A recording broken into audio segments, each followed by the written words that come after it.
Certains clients me prennent vraiment pour un débile. L'autre jour, un type m'amène sa voiture pour un shampoing des sièges. Dès le départ, je sens que quelque chose cloche. Le gars est super nerveux.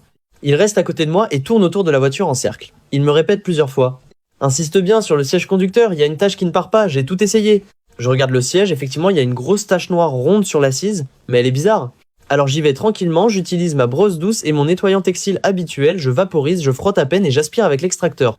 Et là, catastrophe, la tache disparaît, mais à la place, je découvre un énorme trou. La mousse du siège est à nu. Le client me saute dessus immédiatement, il hurle. Mais t'es malade, t'as déchiré mon siège, regarde ce que t'as fait avec tes produits acides. Il commence à faire un scandale, il crie qu'il veut un remboursement, qu'il va appeler son assurance. Je reste calme, parce que je connais mes produits, je sais que ça attaque pas le tissu, c'est physiquement impossible.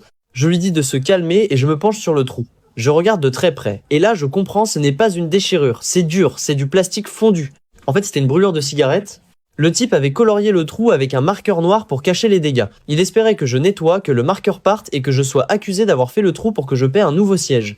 Je me relève. Je lui montre clairement les traces de brûlure. Il bafouille. Il devient tout pâle. Je lui dis droit dans les yeux. Tu peux essayer de m'arnaquer autant que tu veux, mais une brûlure, ça se nettoie pas. Il a payé, et je ne l'ai plus jamais revu.